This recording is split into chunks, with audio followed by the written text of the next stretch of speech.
Assalamualaikum warahmatullahi wabarakatuh. Hai semuanya, perkenalkan saya Mirzan Gani dan ini adalah video tutorial saya tentang aplikasi Tekla Structures. Ini yang bagian pertamanya mengenai user interface dari aplikasi Tekla Structures. Saya menggunakan yang versi 2022 dengan Service Pack 4. Oke. Eh, Saya asumsikan yang menonton video ini sudah tahu cara login atau sign in ke situsnya dan sudah sampai pada ini namanya Windows Setup. Jadi Tekla menamakan ini Windows Setup untuk pengaturan awal dari aplikasinya. Nah, ini terdiri dari tiga pengaturan awal.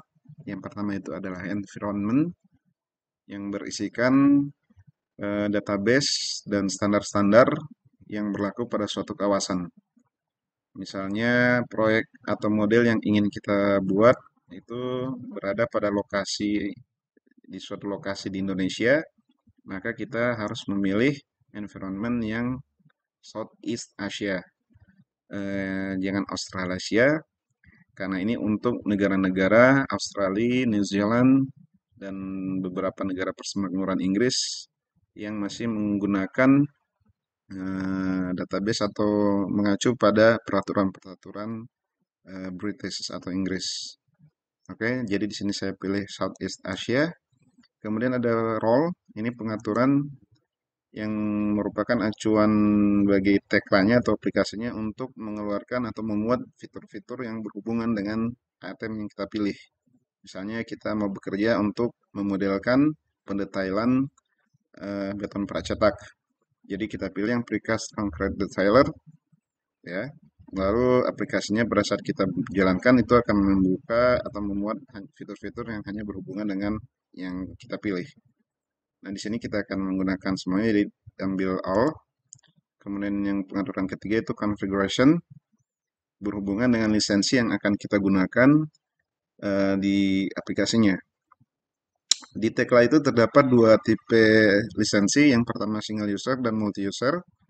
Dan keduanya ada yang berbasis web atau langsung online ke situs Tekla seperti yang kita lakukan sebelumnya, dan juga ada lisensi yang berbasis server atau lokal.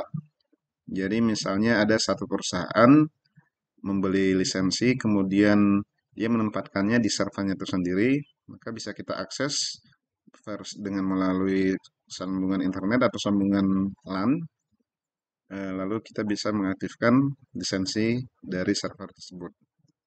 Nah, di sini saya punya lisensi educational yang single user. Saya pilih itu, lalu lanjutkan dengan mengklik OK. Nah, proses loading ini tergantung dari kecepatan hardware kita juga ya.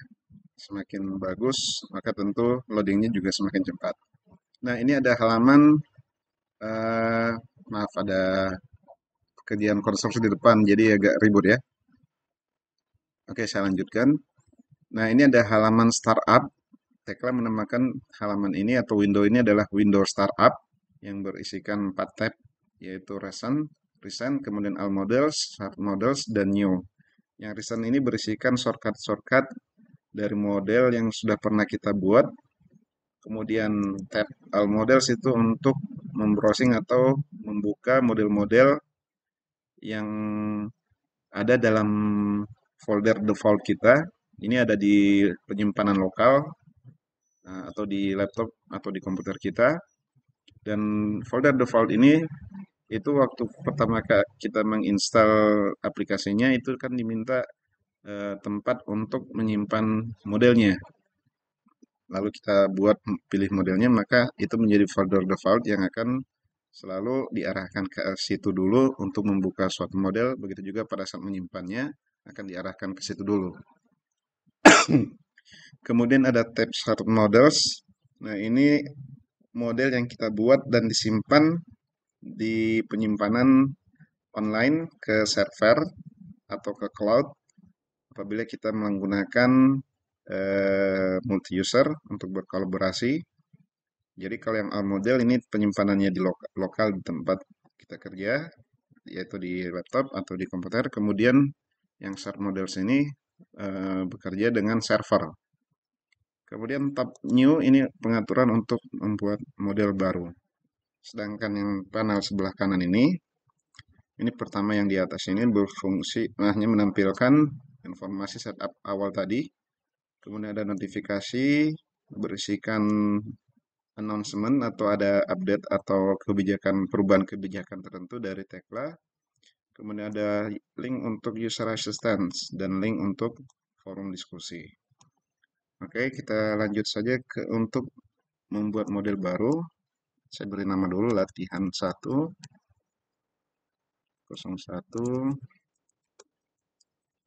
Kemudian saya simpan tetap di folder defaultnya, folder utama. Saya pilih yang single user. Pertama karena lisensi saya single user. Kedua saya bekerja hanya di laptop, tidak terkonek ke server. Oke, di sini ada pilihan mencentang atau menjalankan start timbal connect. Begitu model kita buka, saya sarankan jangan dulu dicentang karena model yang kita buat itu masih model yang kosong atau kita nanti akan pilih yang blank. Ini kita boleh centang pada saat misalnya kita membuat model berdasarkan diawali dari template tertentu terlebih dahulu. Ya, biasanya kalau proyek yang sudah sering kita lakukan punya template-nya, lalu kita bisa mulai start modelnya dari situ, lalu kita bisa langsung kolaborasi. Oke, saya create saja, saya klik di sini. Oke, ini lama loadingnya juga tergantung dari template yang kita pilih ya. Kalau template-nya sudah model yang kompleksitasnya tinggi, proses loadingnya juga lama. Berbeda dengan kalau template-nya blank ya. Tadi kita pilih yang blank, jadi ini agak cepat seperti yang kita lihat ini ya. Oke, lanjut. Kita tunggu sebentar. Di sini yes. Masih loading beberapa fitur penting. Oke. Nah, yang ini adalah window untuk view. Yang di sini namanya untuk view 3D. Saya maximize dulu. Nah, Tekla menyebutnya view ini disebut dengan work view. Sedangkan yang kotak hijau ini atau kubus hijau ini di dalamnya itu disebut dengan work area atau workspace. Ya, kemudian untuk bidang yang menjadi tempat pemodelan kita disebut dengan work plane yang ditandai dengan anak panah yang saling tegak lurus dengan sumbu X dan Y ini. Kemudian ada orientasi sumbu koordinat global yang ditandai dengan kotak hijau ini, yang kecil ini. Kemudian ada sumbu X-nya, sumbu Y-nya, dan sumbu Z. Dan di sudut kanan di sini, paling bawah, ada sistem orientasi untuk sistem koordinat lokal. Kebetulan di sini arahnya masih sama dengan koordinat global. Namun pada saat work plan-nya ini kita rubah, misalnya kita ingin bekerja dalam arah vertikal ke atas, maka sistem koordinat lokalnya akan mengikuti perubahan work plan tersebut. Oke, sedangkan garis yang biru putus ini, garis putus-putus ini untuk grid yang menjadi sumbu dasar dari model yang akan kita, atau sumbu patokan untuk model yang akan kita buat. Lingkaran warna merah muda ini adalah titik pusat untuk merotasi tampilan. Jadi modelnya ini misalnya kita ingin tampilannya ingin kita rotasi, kita putar-putar. Nah, ini yang warna merah muda ini merupakan menunjukkan titik pusat putaran atau rotasi yang kita lakukan. Ya, hanya memutar atau merotasi tampilan ya, tidak memutar objeknya terhadap sumbu koordinat atau terhadap grid yang ada. Oke. Nah, lanjut ke toolbarnya.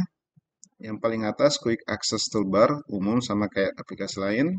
Kemudian ada toolbar untuk file menu berisikan shortcut untuk new, open, save as, printing, atau model folder dan seterusnya yang masih bersifat umum, kecuali untuk yang Trimble Connect ini untuk menjalankan perintah Trimble Connect yang tadinya belum kita centang. Misalnya di sini kita sudah di akhir-akhir pekerjaan atau modeling kita sudah selesai, ingin menjalankan Trimble Connect, bisa diakses dari file menu ini, atau juga bisa mengambil dari shortcut di ribbon ini Trimble Connect ya, yang ini.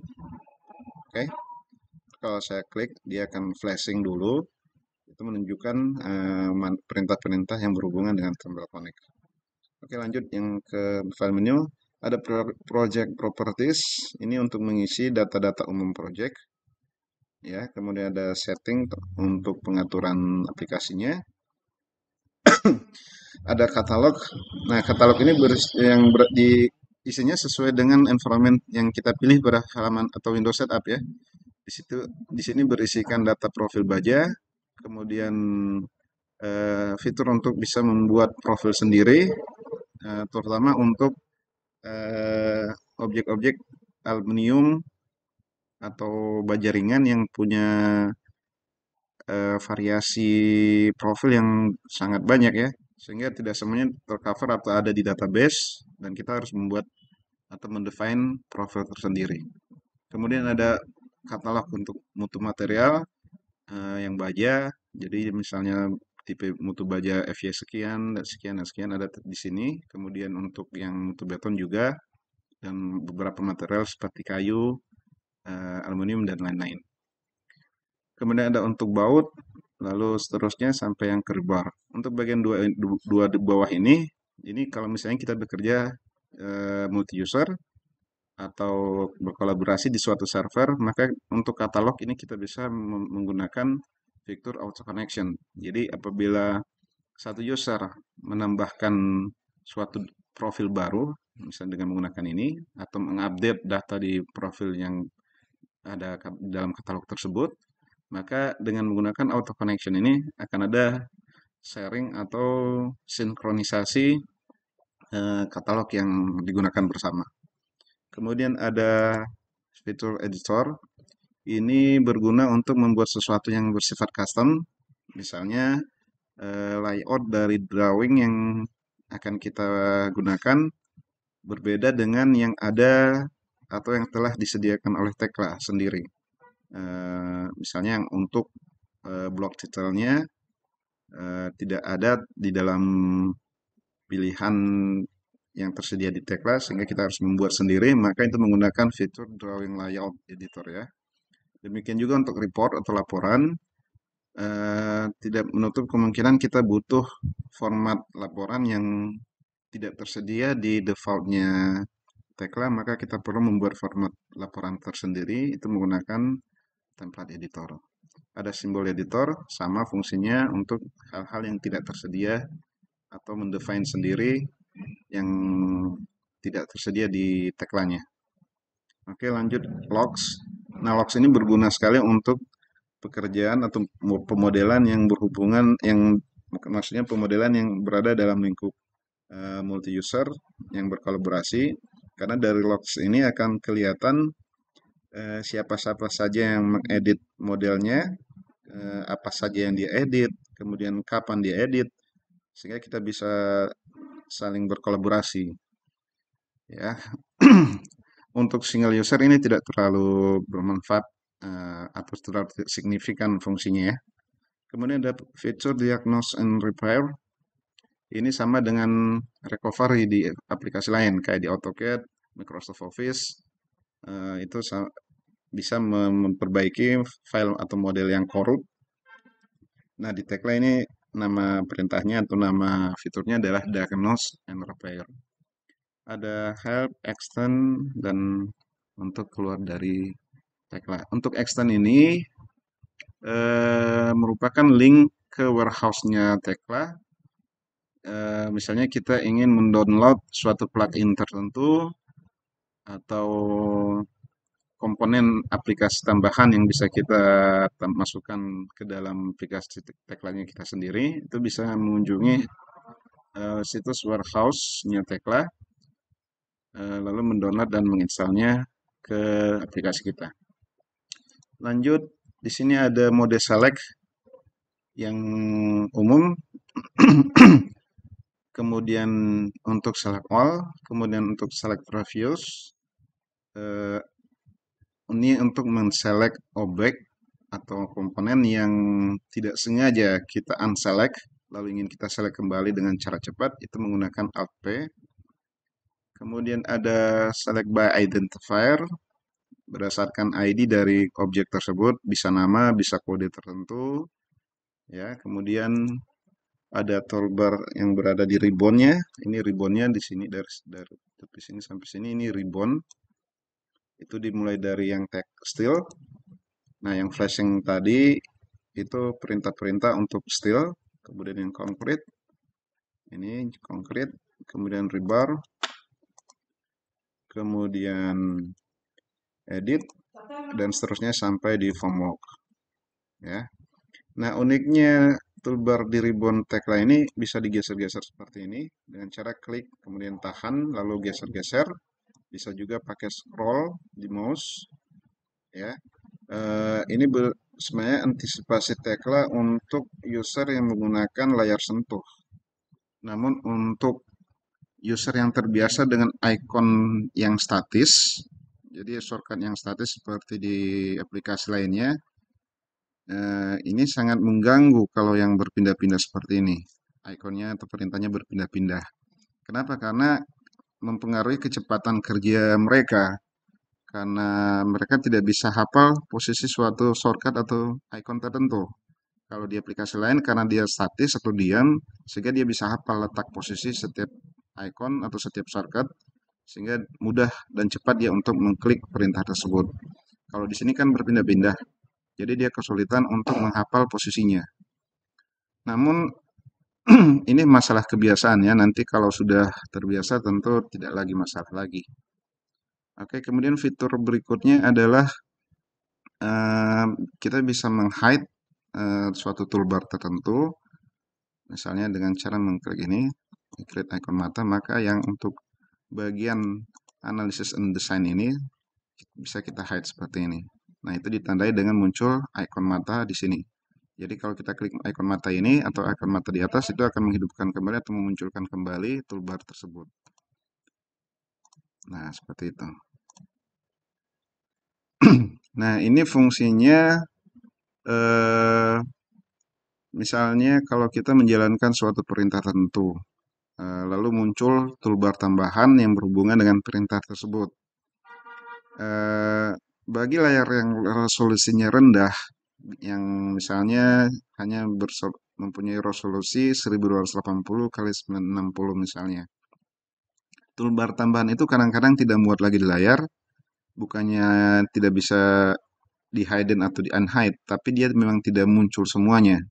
Misalnya ada 6 icon tambahan atau 6 shortcut, yang muncul mungkin hanya 5 atau hanya 4. Dua atau satunya itu melebihi layar atau melebihi ruangan yang tersedia sehingga tidak bisa dimunculkan secara jelas. Nah, fungsi daripada icon yang bisa kita hidden ini, itu fungsinya agar menu tambahan tersebut bisa ditampilkan semuanya. Jadi misalnya untuk analysis and design ini kita belum perlu, kita hide. Kemudian yang manage juga belum kita perlukan, kita bisa hide. Sehingga tersisa ruang untuk bisa menampilkan semua toolbar tambahan. Oke. Nah, itu untuk toolbar ribbon. Kemudian untuk quick launch yang ini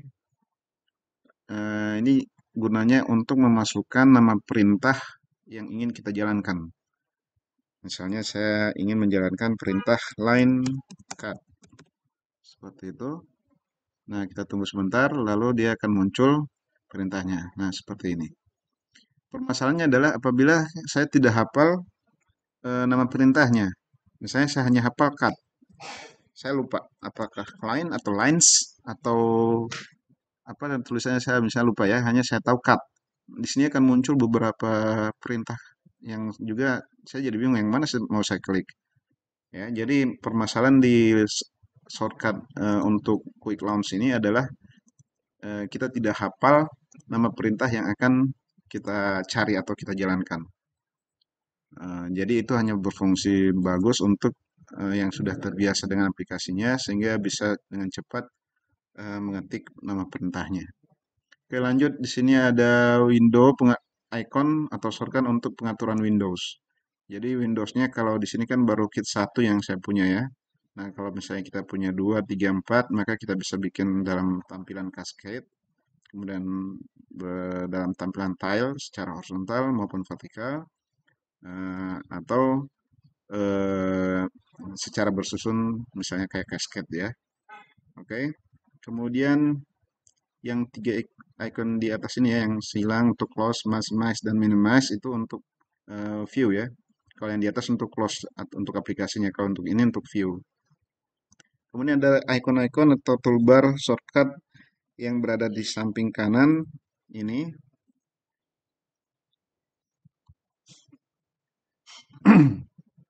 Bagian ini side panel ya. Itu berisikan yang pertama itu custom inquiry, itu sama seperti yang di sini tadi ya. Oke, kemudian di sini ada instructor. Nah, ini semacam tutorial instan. Jadi misalnya saya ingin menjalankan perintah membuat kolom baja. Saya klik, maka di sini akan muncul tutorial singkat dalam bentuk animasi, ya, sehingga ini sangat memudahkan apabila kalau kita yang sudah biasa tentu ada lupa-lupanya. Ini memudahkan untuk mengingatkan kembali cara-caranya, dan bagi pemula juga sangat menuntun eh, cara menggunakan perintahnya. Walaupun ini hanya tutorial secara instan, berarti tidak jelas, belum memberikan penunjukan secara jelas. Oke. Kemudian berikutnya adalah icon untuk Tekla Online. Ini sama seperti yang di halaman startup tadi, berisikan eh, announcement, pengumuman tentang update penting dari Teklanya, dan mungkin ada perubahan kebijakan tertentu. Kemudian di sini ada point clouds. Nah, ini berhubungan juga dengan yang Trimble Code, Trimble Connect dan multi user. Ini nanti ada properties yang bisa, yang sangat membantu nanti pada saat bekerja secara multi user. Kemudian ada properties. Nah, ini bagian ini yang penting ya. Jadi di sini nanti akan muncul semua properties dari setiap part. Jadi part itu ada yang, kalau kita lihat sini ada yang kolom untuk baja, beam, thread, dan seterusnya. Atau kita klik segitiga ini, maka di sini akan muncul part-part atau objek-objek yang kita bisa akses perintahnya, lalu akan muncul sini properties dari masing-masing. Misalnya saya ambil yang style column, maka di sini akan muncul data properties yang bisa kita edit, yang bisa kita isikan sesuai kebutuhan untuk membuat objek style column tersebut. Nanti ini akan ada tutorialnya juga. Nah, untuk sementara saya lanjutkan dulu ke yang berikutnya adalah reference models. Nah, ini berisikan gunanya nanti pada saat kita bekerja dengan model yang kita insert atau kita import dari file-file eksternal, misalnya seperti dari AutoCAD, DWG misalnya, atau dari AFC, juga bisa dari ETABS maupun SAP. Lalu kita tambahkan ke model yang kita kerjakan, itu bisa menggunakan uh, fitur reference model ini. Kemudian ada fitur berikutnya yaitu application dan components. Nah, ini adalah yang fitur menjadi adalah fitur yang menjadi unggulan dari Tekla ya. Di sini ada beberapa komponen dan aplikasi. Misalnya untuk aplikasi itu kita bisa menambahkan seperti ini ya, aplikasi-aplikasi yang berguna saat kita bekerja dengan Tekla. Juga ada yang misalnya seperti bangunan, misalnya stairs ini tangga. Jadi bisa memudahkan sekali pada saat kita membuat model karena bisa tinggal mengambil dari komponen and application ini. Ini kalau di Revit atau di Archicad itu namanya family ya. Juga library, juga ada yang menyebutnya library. Kemudian juga ada di sini untuk sambungan ya, untuk connection. Misalnya seperti ini. Jadi membuat connection dari suatu komponen bagian misalnya bisa kita langsung mengakses dari sini. Nanti ini akan ada juga tutorialnya tersendiri. Oke, untuk side panel sudah, kita lanjut ke shortcut yang bagian bawah ini ya. Ini ada shortcut untuk berpindah dari mode plane ke model plane lainnya ya. Jadi ini untuk model plane. Jadi kalau kita punya model plane-nya itu upward plane lebih dari satu, maka kita bisa berpindah-pindah dari work plane satu ke work plane satu dari sini ya. Jadi work plan-nya jangan setelah dibuat disimpan dulu, kemudian akan muncul di dalam daftar sini, lalu kita bisa akses untuk berpindah dengan secara cepat dari work plan satu ke work plan berikutnya. Kemudian di sini ada fitur lainnya untuk searching model atau search objeknya dalam model yang kita buat dengan mengklik di sini ini namanya boleh, ID-nya boleh, jadi sama dengan di sini select by identifier. Hanya di sini select by identifier ini kita tidak di zoom ya, tidak langsung diarahkan ke modelnya atau objeknya. Kalau di sini bisa langsung di zoom atau diarahkan ke model yang atau objek yang kita cari. Kemudian ada untuk fitur select itu berasal dia dari sini, isinya itu sampai di sini. Nah ini untuk mode select. Jadi selain pilihan di sini, kita juga bisa menggunakan pilihan sini, mulai dari select all. Ini select all itu bukan tidak sama dengan select all di sini ya. Yang ini maksudnya kita bisa menselect semua apa yang ada di layar. Kalau saya matikan ini maka saya tidak bisa pilih semua, hanya apa yang aktif di sini itu yang bisa saya select. Misalnya di sini yang saya aktifkan hanya grid, maka hanya grid ini yang bisa saya select. Kalau saya matikan itu, misalnya saya bukan yang ini, tapi saya matikan yang select grid, maka ini saya tidak bisa select. Menjadi tidak bisa diselect karena sudah dihilangkan di filter dari sini dulu. Kemudian ada macam-macam, sini ada untuk select cards-nya, kemudian ada bautnya, ke penulangannya, sampai komponen, assembly, dan seterusnya. Lalu ada fasilitas filter, jadi ini sangat berguna sekali ya pada saat kita men-select beberapa komponen yang itu hanya beam saja misalnya, maka saat kita men-select modelnya tidak akan terselect objek selain beam. Ada kolom situ, ada dinding situ, ada sambungan baja situ, itu tidak akan terselect walaupun kita klik berkali-kali. Ada juga untuk kolom, footing, dan seterusnya. Ini pilihannya banyak. Ini untuk filteringnya.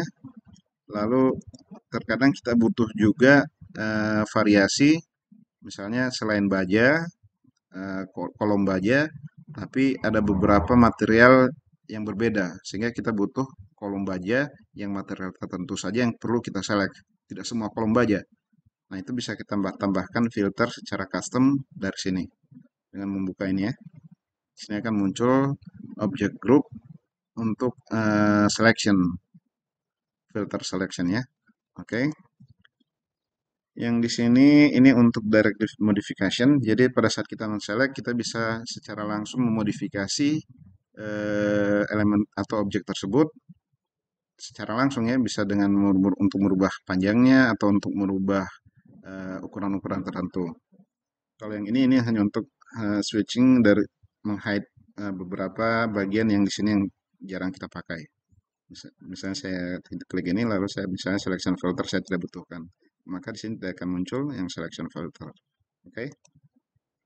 Lalu yang di sini ada toolbar atau shortcut untuk object snap. Itu dari sini sampai di sini sampai terakhir situ ya, itu untuk object snap.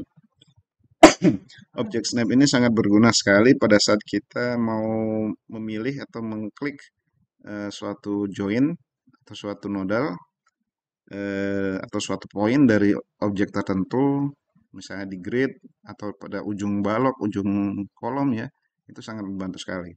Dan ini akan lebih jelas nanti masing-masing fungsinya nanti pada saat kita membuat model. Untuk sekarang saya lewatkan dulu. Lalu bagian terakhir ini adalah untuk status bar, terletak baris bawah paling bawah ini ya, yang berada pada garis biru ini, baris biru. Misalnya saya menjalankan suatu perintah, saya mengklik perintah, lalu di sini akan muncul tulisan yang berupa instruksi, apa yang harus kita lakukan dengan perintah tersebut. Nah, ini instruksi ini sangat berguna untuk mengingatkan kalau ada yang kita lupa atau untuk membantu user pemula mengarahkan. Jadi hampir sama dengan fungsi instruktur sini. Jadi sebenarnya sangat memudahkan kita user pemula, sebenarnya tidak perlu tutorial yang lebih lanjut. Maksudnya yang untuk tutorial awal-awal itu tidak perlu karena di aplikasinya sudah tersedia.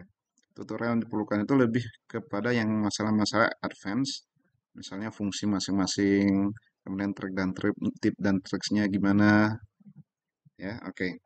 Kemudian berikutnya di sini ada tulisan huruf O, ya ini untuk menunjukkan aktif atau tidaknya fungsi snapping ortogonal. Misalnya saya membuat eh, objek berupa balok pada saat mengklik di sini. Nah, kalau ortogonal hidup atau aktif, maka akan muncul tanda segi empat di titik yang kita klik pertama kali. Seperti ini, seperti di layar ini muncul kotak warna merah, merah marun tersebut ya. Kalau misalnya ini saya nonaktifkan dengan cara menekan huruf O pada keyboard, seperti itu hilang. Nah, pada saat saya mengarahkan untuk mengklik, tanda ortogonal tadi yang segi empat merah marun itu tidak muncul. Ya, nah ini sebenarnya membantu sekali yang masalah ortogonal tersebut ya, karena membantu kita menampilkan bahwa kita sudah benar-benar tegak lurus atau belum. Ya, tapi tidak selalu. Misalnya kalau kita bekerja untuk objek atau membuat objek yang bersifat sirkular atau mempunyai curve, berbentuk kurva-kurva, sehingga sangat menyulitkan kalau dia selalu mengarah kepada ortogonal. Kenapa? Karena nanti tidak sulit untuk memperoleh bentuk kurva yang kita inginkan. Jadi pada saat tertentu boleh diaktifkan, pada saat yang untuk bekerja dengan objek-objek yang saling tegak lurus, untuk bangunan-bangunan atau model-model yang build up-nya itu banyak tegak lurusnya, maka hidupkanlah ortogonalnya. Oke, berikutnya di sini ada hierarki untuk menunjukkan hierarki dari assemble. Nah, assembling ini sendiri kalau misalnya kita analogikan itu seperti grup. Kalau di AutoCAD itu blok. Jadi dalam suatu blok AutoCAD itu misalnya kita punya grup tersendiri lagi di bawah, di dalamnya. Atau mempunyai blok lagi di dalamnya. Jadi satu blok utama punya blok sekunderinya, kemudian ada blok lagi untuk yang di dalam blok tersebut. Nah, itu kan berarti ada level-levelnya. Kalau di Tekla itu juga berlaku untuk assembly. Nanti ada assembly yang punya hierarki, misalnya yang untuk nested assembly atau yang high usual assembly itu nanti pada saat kita mengkliknya, kemudian kita masuk ke level yang di bawahnya, terus sampai ke level bawahnya sampai ke level berapa sekian. Nah, di situ akan muncul kita berada pada hierarki yang keberapa. Nah, maksimal itu sampai 9 level.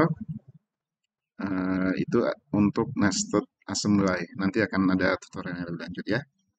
Kemudian lanjut di sini ada informasi berapa jumlah objek yang terselect ya dan berapa handle yang kita select. Kalau objek tadi sudah jelas. Nah, view ini termasuk objek ya. Grid ini juga termasuk objek. Eh, komponennya misalnya saya taruh sini ada kolom baja, ini juga termasuk objek. Jadi kalau ini saya select, maka itu muncul sini satu objek terselect. Dan kalau ini muncul sini titik warna biru juga di atas, ya kotak kecil itu untuk menunjukkan handle. Kalau saya klik berubah menjadi warna putih, maka di sini akan muncul satu handle selected. Ya, itu handle objek. Nah, view-nya juga termasuk objek. Jadi kalau saya klik view-nya, saya klik di sini, maka itu akan ditandai dengan glowing atau garis orange yang mengelilingi view-nya, atau pada objek itu akan muncul juga garis orange seperti ini, kecuali grid itu tidak akan muncul, kecuali dia hanya akan lebih tebal garisnya ya, seperti ini. Oke, itu bisa kita, supaya tidak bisa terselect, kita pilih ini, atau untuk view-nya bisa kita select yang ini supaya tidak terselect. Jadi kalau saya matikan ini, view-nya biar saya klik dimanapun, tidak akan terselect. Dan sini akan ada pemberitahuan saat nol objek yang terpilih. Ya. fungsi kapan kita mematikan atau menonaktifkan atau mengaktifkan kembali view-nya itu sesuai kebutuhan. Nanti akan lebih tahu fungsinya nanti kalau sudah membuat model ya. Demikian juga untuk grid dan objek-objek lainnya. Oke, sampai di sini sebagian besar fitur-fitur dari aplikasi ini sudah cukup saya perlihatkan. Lebih jelas lah nantinya akan kita bahas yang bagian-bagian lainnya pada tutorial berikutnya. Dengan mengucapkan wabillahi taufiq wal hidayah. Wassalamualaikum warahmatullahi wabarakatuh. Saya tutup tutorial ini.